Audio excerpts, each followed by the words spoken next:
अस्सलाम वालेकुम नाज़रीन, मैं हूं सैयद जुल्फ़िकार गिलानी और आप देख रहे हैं गिलानी व्लॉग्स। चिनाउट बहुत से हवालों से मशहूर है। कई इसके हवाले हैं, कई इसके रेफरेंसेस हैं, कई इसकी ऐसी चीज़ें हैं जो चिनाउट के अलावा कहीं नहीं होती। मसलन चिनाउट के फ़र्नीचर बहुत मशहूर है और वो कहते हैं कि इतना पायदार फ़र्नीचर है कि सदियाँ गुजर जाती हैं, उन्हें उसे दीमक नहीं लगती। ज़माने बीत जाते हैं, ख़राब नहीं होता, ना उसका रंग, ना उसकी पॉलिश और ना उस पर बने हुए नक्शो निगार की बात हुई तो मैं ये भी बता दूं आपको कि फ़र्नीचर के पर जो नक्शो निगार चिनाउट में बनाए जाते हैं वो पाकिस्तान के किसी और इलाके में नहीं बनाए जाते। और वो इतनी बारीक बीनी का काम है कि एक आम आदमी या एक आम कारीगर उसका तसव्वुर भी नहीं कर सकता। चिनाउट के ताज़िए बहुत मशहूर हैं। 8 ताज़िए निकाले जाते हैं यहाँ और वो ताज़िए यकम मुहर्रम से 8 मुहर्रम तक मुख्तलिफ़ इलाक़ों में मुख्तलिफ़ लोगों की तरफ से वो ताज़िए निकलते हैं और 9 और 10 मुहर्रम को वो ताज़िए निकाले जाते हैं जिनकी बुलंदी इतनी ज़्यादा है कि हर साल जिन रास्तों से जुलूस गुज़रता है उन रास्तों पर से बिजली की तारें काटनी पड़ती हैं। यानी उस दिन कम से कम आधे चिनाउट में लाइट नहीं होती। इसके अलावा चिनाउट और जो है वो तारीख़ी हवालों से बहुत मशहूर है। शाही मस्जिद यहाँ की, कहते हैं एक बहुत पुराना किला वो भी यहाँ मौजूद है, जो बाज़ रिवायात के मुताबिक है कि मुग़ल बादशाह ने बनाया था, अकबर ने, और बाज़ रिवायात के मुताबिक ये है कि वो इससे पहले का बना हुआ था, अकबर ने सिर्फ उसकी मरम्मत करवाई थी। इसी तरह एक पहाड़ी है यहाँ पर चिनाउट में, उसे माई चंद्रन की पहाड़ी या माई चंदन की पहाड़ी कहते हैं और उसके बारे में ये कहा जाता है कि ये जो पहला बादशाह था, हिंदू बादशाह चंद्रगुप्त मौर्य, अशोका का दादा, चंद्रगुप्त मौर्य का बेटा जो है वो अपना मतलब उसका पोता अशोक की दादी जो है वो यहाँ हर साल मेला लगाया करती थी। ये चिनाउट के वो हवाले हैं जो तारीख़ में ज़िंदा हैं और रहेंगे। लेकिन चिनाउट का एक और हवाला भी है, वो है उमर हयात महल। उमर हयात महल के बारे में बात करने से पहले मैं ये बता दूं कि जिन हवालों को मैंने ज़िक्र किया है उन हवालों में चिनाउट की शेख बरादरी ख़ास तौर पर पूरे पाकिस्तान के कारोबार में अब भी छाई हुई है। और आज से 1 सदी पहले भी यही सूरत हाल थी। जब मुतहदा हिंदुस्तान था तो चिनाउट के जो लोग थे बड़े अमीर कबीर थे और बहुत बड़े बड़े उनके कारोबार थे। वो यहाँ से फ़र्नीचर बनवाते और यहाँ से कलकत्ता जो है वो ले जाकर और हिंदुस्तान के दूसरे इलाक़ों में बेचा करते थे। तब सरहदें नहीं थी, पाबंदियाँ नहीं थी, कोई कस्टम ड्यूटी, कोई इस तरह का कोई मामला नहीं था। तो यहाँ चिनाउट में कलकत्ती मोहल्ला ख़ास तौर पर मशहूर है। चिनाउट की तंगो तारीख गलियाँ भी बहुत मशहूर हैं। उमर हयात महल जिसका मैंने ज़िक्र किया कि उमर हयात महल भी चिनाउट की पहचान है। अगर ये कहा जाए कि फ़र्नीचर, इमारत या ताज़िए वगैरह अगर इनको एक तरफ रख दें और उमर हयात महल को एक तरफ रख दें तो ये पलड़ा बराबर हो जाता है। ये बड़ा अजीबोगरीब महल, 14 मरले इसका टोटल रकबा है और मैंने कम से कम इससे पहले 14 मरले का घर तो देखा है, आपने भी यकीनन देखा होगा, लेकिन 14 मरले का महल नहीं देखा होगा। इसकी तामीर में 8 वर्ष लगे। 1922 में इसकी तामीर शुरू हुई और 1930 में ये मुकम्मल हुआ। उमर हयात जिनके नाम से ये महल मंसूब है, वैसे तो इसको गुलजार महल भी कहते हैं, लेकिन उमर हयात महल जो है वो इसलिए कहा जाता है कि जो इसके मालिक थे उनका नाम था उमर हयात। कारोबार उनका भी यही था कि वो यहाँ से फ़र्नीचर जो है वो बनवाते और कलकत्ता में ले जाकर बहुत महंगे दामों बेच देते। उन्होंने सोचा कि ऐसी कोई नाबगाए रोज़गार इमारत बनाई जाए अपनी रिहाइश के लिए जिसे दुनिया देखे। उन्होंने ये महल बनवाया। मैंने बताया कि 8 साल इस महल में लगे, लेकिन इस महल को मनहूस महल भी कहा जाता है। हालांकि इसके और बहुत सारे नाम हैं। मैं अभी आपको इसके अंदर ले चलता हूँ। इस पर जो लकड़ी का काम हुआ है वो इतना शानदार है। उस ज़माने में एक होते थे उस्ताद इलाही बख्श, चिनाउट के बहुत माने हुए कारीगर लकड़ी के काम के। उन्होंने ख़ुद भी इसमें काम किया, मतलब लकड़ी का काम, और अपने निगरानी में इसका काम भी करवाया। इसका बेशतर काम जो है, मैं इस वक्त उसके मरकज़ी दरवाजे के बाहर खड़ा हूँ, जो इसका बेशतर जो काम है वो लकड़ी का है। अल्लाह जाने दाल, माश, चूना और जो है वो गुड़, इस तरह की कौन कौन सी चीज़ें इस्तेमाल की गई हैं कि 1922 से अब तक बने हुए इस महल को दीमक नहीं लगी। सीढ़ियों तक पर चिनाउटी लकड़ी इस्तेमाल की गई है, जो चिनाउट की पहचान है। अच्छा, इसे बदकिस्मत क्यों कहते हैं या इसे जो है वो मनहूस महल क्यों कहते हैं, वो मैं आपको बाद में बताता हूँ। पहले जो है वो मैं को थोड़ा सा आपको महल के अंदरूनी जो मतलब नक्शो निगार हैं, हर कमरा दूसरे कमरे से अलग है। मतलब अगर एक कमरे में की छत जो है वो अजरक जैसी है तो दूसरा कमरा जो है वो उस पर सोने चांदी का काम हुआ है उसकी छत पर। ऐसे लगता है जैसे बनाने वालों के जहनों में, उनके दिलों में वो महल सोने और चांदी के ज़िंदा हैं जो जन्नत के हैं, यानी जन्नत के महल जो है वो ज़मीन पर उतर आए। इसीलिए लकड़ी के काम की वजह से इसे लकड़ी का ताजमहल भी कहते हैं। कुछ लोग कहते हैं ये लकड़ी की शायरी है। और जो रंगीन शीशे इसमें लगे हुए हैं इसके दरवाज़ों और खिड़कियों में, वो शेख उमर हयात ने इटली से मंगवाए थे। तो इसे शीश महल भी कहा जाता है, ये चिनाउट का शीश महल है। कुछ लोग इसे चिनाउट का ताजमहल कहते हैं। मतलब जितने नाम इसके मैं लूँ वो कम है।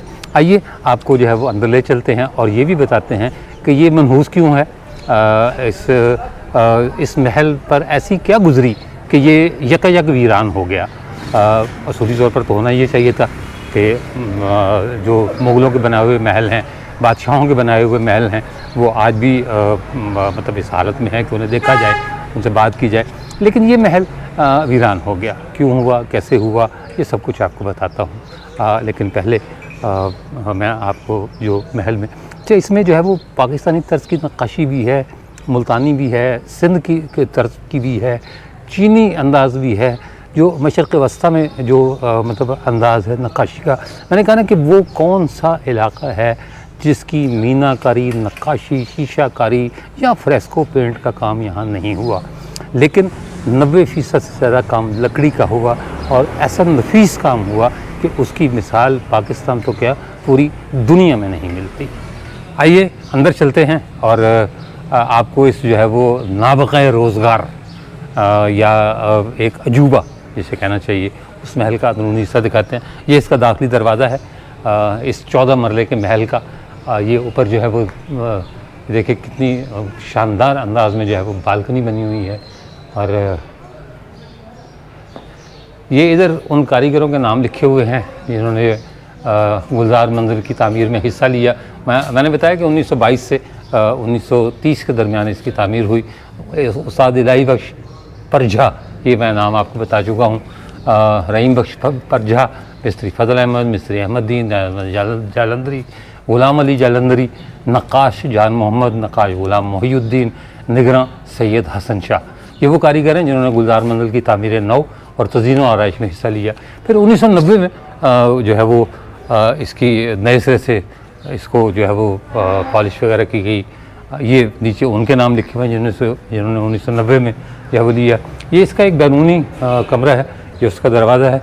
ये शीशे हैं जी जो है वो इटली से मंगवाए गए थे। और जब ये शीशे जब चिराग जलाए जाते थे और ये शीशे इनमें से रोशनी छन कर आती थी तो बिल्कुल ऐसा ही लगता था कि जैसे चाँद जो है वो मुख्तलिफ़ रंगों में रोशनी बखेर रहा है। ये ऊपर बालकनियाँ बनी हुई हैं, अभी हम आपको लेके चलते हैं ऊपर।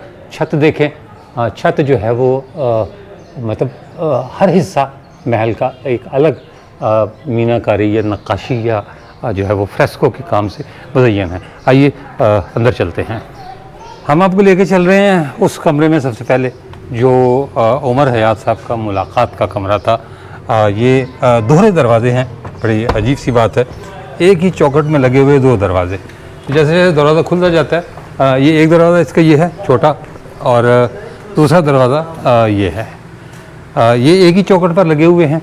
अच्छा, ये जब इसको बाहर से खोला जाए, मतलब जब इसको यहाँ से बंद करना है तो आपको ये फ़र्क लगता है कि ये छोटा है और ये बड़ा है। पट, दो पट हैं इसके।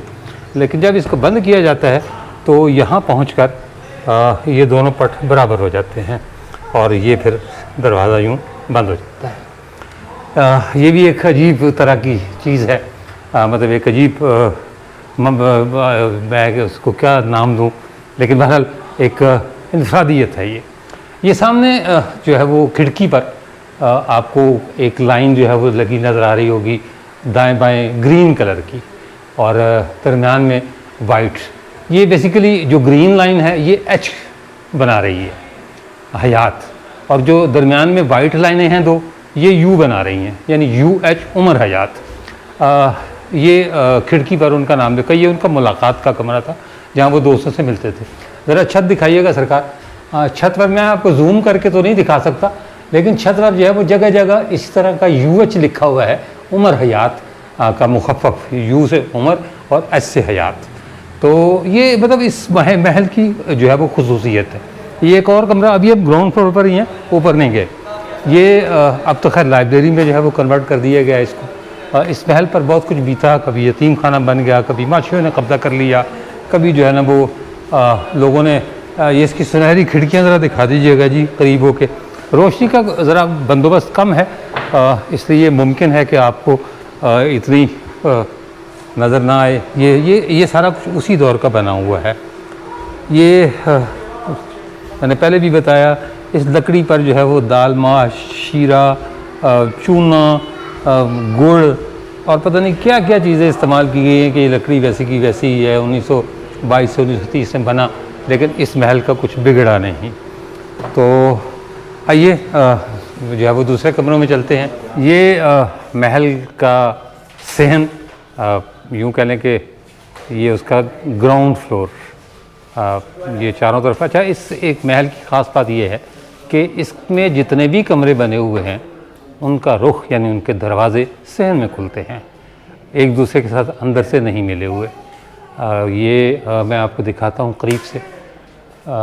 ये जनाब आपको अंदाज़ा होगा कि किस खूबसूरती के साथ महराबें बनाई गई हैं दरवाज़ों पर, और वो शीशे लगाए गए हैं जो बाहर से मंगवाए गए थे इस महल के लिए ख़ास तौर पर। ये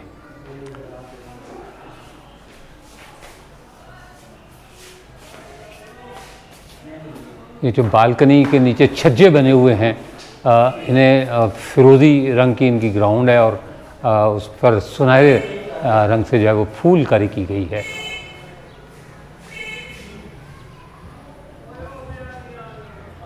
किसी ज़माने में इसकी 5 मंजिलें हुआ करती थी। यहाँ से यकीनन आपको आसमान दिखाई दे रहा होगा। 5 मंजिलों में से 2 मंजिलें इसकी मुनज़्ज़म हो गई थी, लेकिन चौथी मंजिल पर जाना मुमकिन है। चलेंगे चौथी मंजिल पर भी लेकर आपको, और वहाँ भी दिखाएंगे। और ये सहन के बीचों बीच ये आपको एक चबूतरा नज़र आ रहा होगा।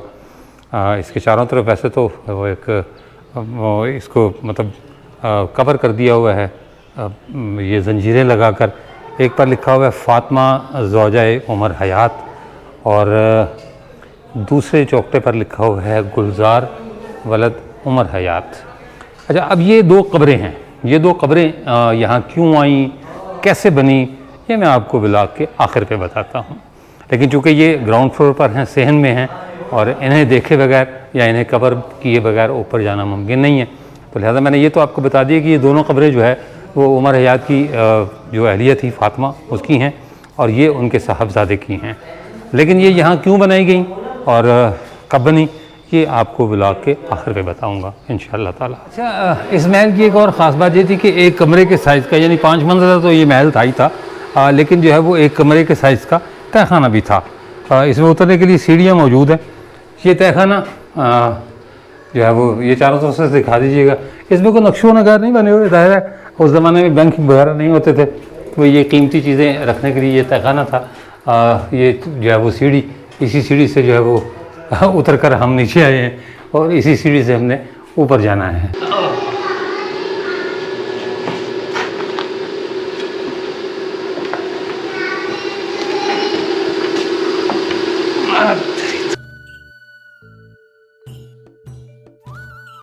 जनाब, तहखाने की सैर हमने खुद भी की और जो है वो आपको भी करवाई। सीढ़ियाँ बिल्कुल स्ट्रेट हैं, तो मुश्किल हुई थोड़ी सी चढ़ने में, लेकिन बहरहाल आपको पता है कि मेरी कोशिश होती है कि मैं आपको सारा कुछ दिखाऊं। ये एक तस्वीर लगी हुई है पुरानी, गुलजार मंजिल। मैंने कहा ना कि इसे गुलजार मंजिल भी कहा जाता है, लेकिन ये मारूफ उमर हयात महल के नाम से ही है। यहाँ से खड़े होकर ज़रा ऊपर का व्यू लें, और ये देखें कि जो है वो सीढ़ियाँ दूर तक नजर आ रही है और हमने इन सीढ़ियों पर ऊपर जाना है। अच्छा, ये तो मैं आपको बता चुका हूँ कि जो है इसकी सीढ़ियों में भी चिनौटी लकड़ी इस्तेमाल हुई है, लेकिन इनकी ख़ास बात ये है कि जिस वज़न का आदमी होगा लकड़ी की आवाज़ भी वैसे ही आएगी। यानी इस नाप तोल कर सीढ़ियाँ बनाई गई हैं कि वज़नी से वज़नी आदमी भी इस पर जो है वो चढ़ सके और जो कम वज़न का आदमी है वो भी इस पर चढ़ सके और आवाज़ जो है वो अलग आएगी। ये जनाब हम इसकी पहली मंजिल, हाँ पहली मंजिल पर हम जा रहे हैं।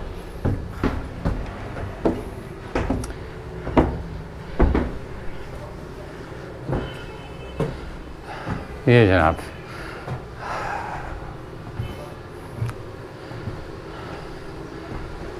ये बालकनी पहली मंजिल की, जैसा कि मैंने आपको बताया है कि हर कमरे का दरवाज़ा सहन की तरफ खुलता था, वही सूरत हाल। ये बताने से ज़्यादा देखने की चीज़ है, लिहाजा जितना आप इसको क्लोज करके दिखा सकते हैं दिखाइए।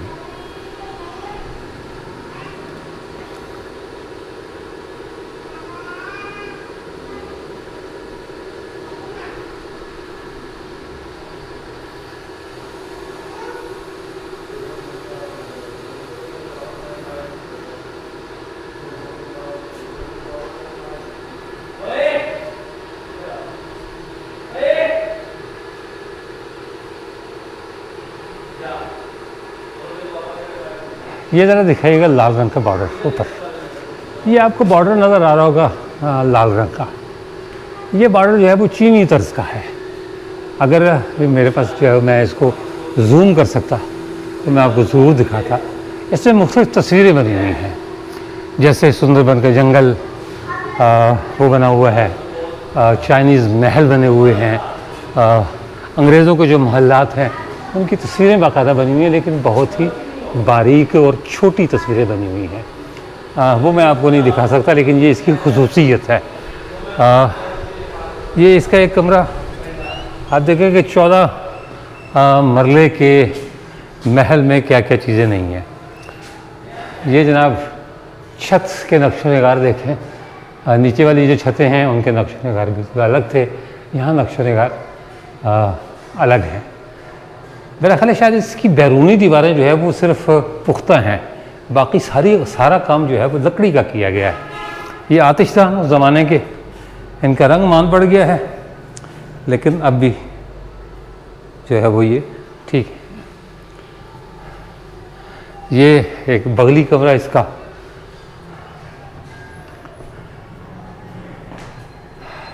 इसकी छत का डिज़ाइन देखिए मुख्तलिफ, मतलब हर छत का डिज़ाइन पहली जो है वो उससे मुख्तलिफ है।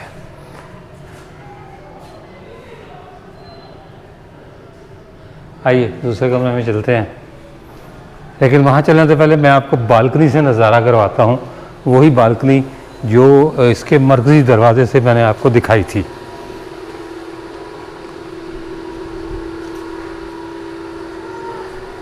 ये जनाब उसकी बालकनी, ये उसका अंदरूनी हिस्सा, और चले जाओ ऊपर पास, कुछ नहीं, महफूज है, ले जाओ, खींच लो इसको, खींचो खींचो खींचो।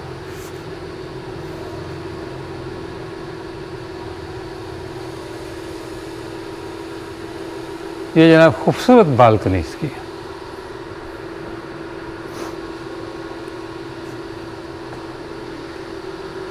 आइए सामने वाले कमरों में चलते हैं। कमरे सारे एक जैसे हैं, लेकिन चूँकि उनके नक्शो नगार अलग अलग हैं। दीवारें दिखाइए जी, देखें किस खूबसूरती से जो है वो मीनाकारी नक्काशी जो है वो उसको क्या कहते हैं, कार्विंग कहते हैं मेरा ख्याल है, लकड़ी, ये सारा लकड़ी का काम है। और ये पता नहीं चलता कि ये लकड़ी है, ऐसा लगता है जैसे सीमेंटेड है, लेकिन ये सारे का सारा लकड़ी का काम है। ये इसका और एक कमरा,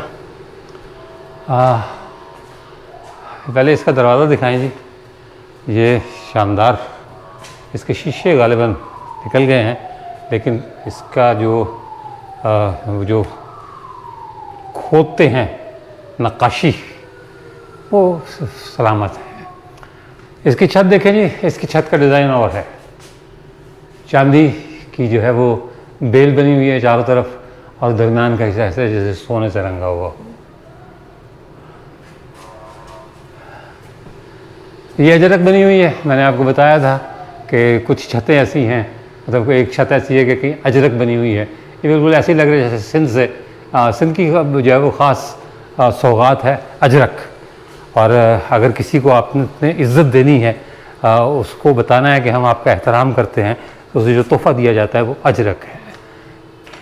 ये देखें जी, ये एक और डिज़ाइन छत का।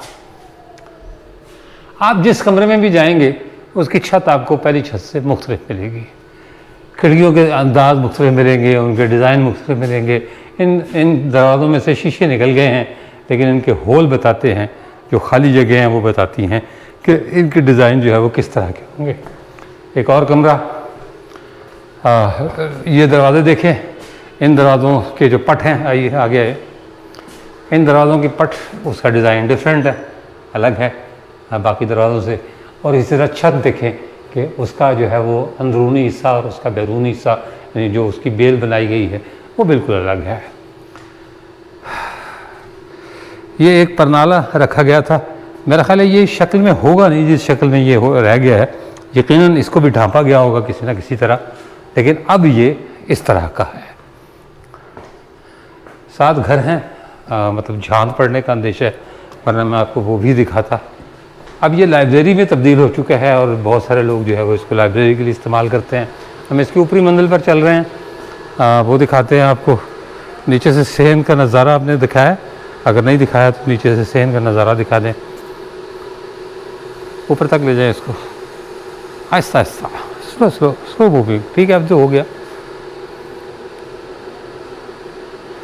आइए ऊपर की मंजिल पर चलते हैं जी। अब हम चल रहे हैं एक मंजिल और ऊपर।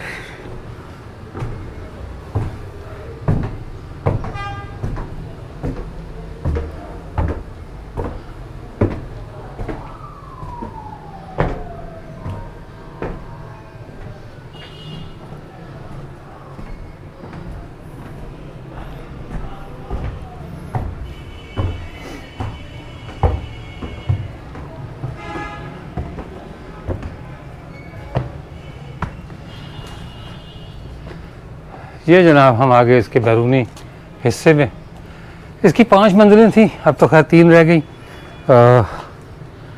और ऊपरी मंजिलें इसकी बर्बाद हो गई हुई हैं।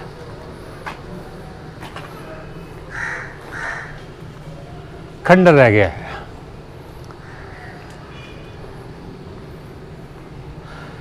यहाँ से दिखाएं जी नीचे का हिस्सा, बहुत दूर।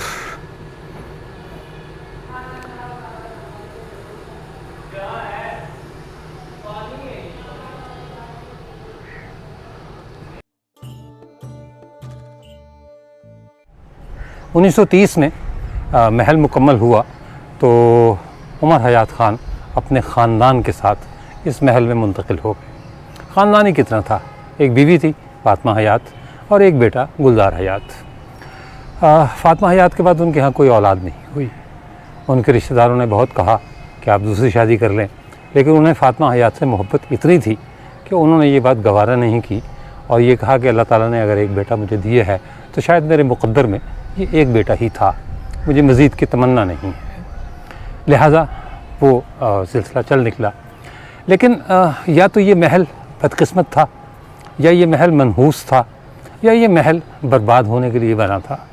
खुशियों का ये अरसा, यानी इस ख़ानदान के इस महल में रहने का ये अरसा बहुत कलील था, सिर्फ 4.5 साल।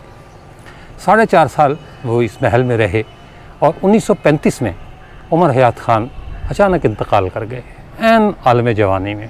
ज़ाहिर है वो जवान थे तो फ़ातिमा हयात भी जवान थी, उनकी दुनिया अंधेर हो गई। लेकिन अल्लाह के कहे को कौन टाल सकता है।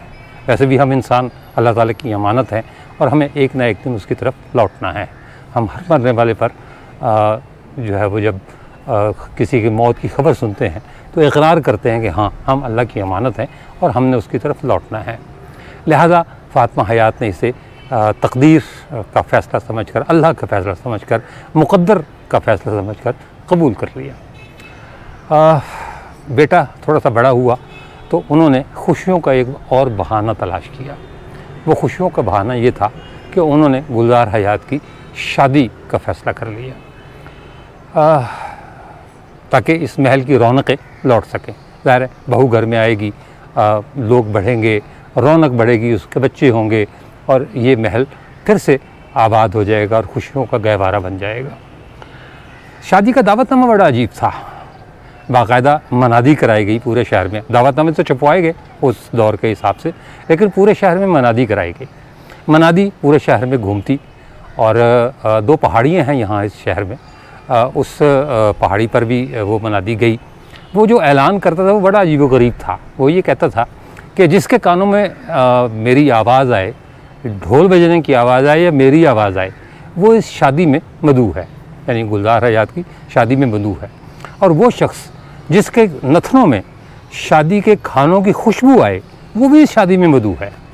यानी यूँ कह लें कि बेगम फ़ातिमा हयात ने इस महल की खुशियाँ लौटाने के लिए पूरे चिन्योट को उस शादी में मदऊ कर लिया।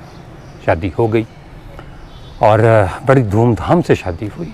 कहते हैं कि चिन्योट की तारीख़ में शायद ही कोई शादी इस तरह की हुई हो जिस तरह की गुलजार हयात की शादी थी। लेकिन अल्लाह को कुछ और मंजूर था। अल्लाह के फ़ैसले कुछ और थे। वो फ़ैसले क्या थे, आइए आपको वही जो सहन में जो कब्रें थी उनके सरहाने खड़े होकर मैं बताता हूँ कि वो फ़ैसले अल्लाह ताला के क्या थे और किस तरह ये महल अपने ही मकीनों को खा गया। किस तरह ये महल बर्बाद हुआ, किसी और के हाथों नहीं हुआ। मकीनों ने भी इसको बर्बाद नहीं किया, लेकिन ये महल इतना मनहूस महल साबित हुआ कि इसने एक एक करके अपने सारे मकीनों की जान ले ली। उसके बाद ये महल बहुत अरसा बंद रहा। कुछ अरसे के बाद इसको यतीम खाने में तब्दील कर दिया गया। फिर इस पर माछी बरादरी ने कब्ज़ा कर लिया और इस महल की ईंट से ईंट बजा दी। इसकी 5 मंजिलें हुआ करती थी। हम तीसरी मंजिल की छत पर खड़े हैं। चौथी मंजिल जो है वो इतनी खस्ता हाल है कि हम वहाँ जा नहीं सकते। हमें मना किया गया है कि आपने ऊपर नहीं जाना। ये उसकी छत है। यहाँ एक डिप्टी कमिश्नर आए थे, डॉक्टर अमजद साकिब।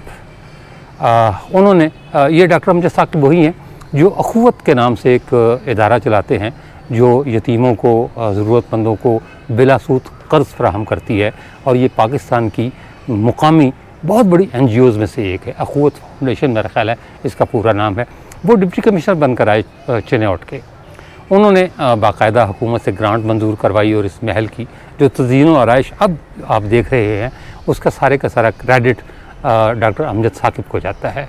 लेकिन वो ज़ाहिर सी बात है सरकारी अफसर थे, उनका तबादला हो गया और जब वो चिन्योट से चले गए तो ये महल एक दफ़ा फिर पहले वीरान हुआ था, फिर यतीम हो गया।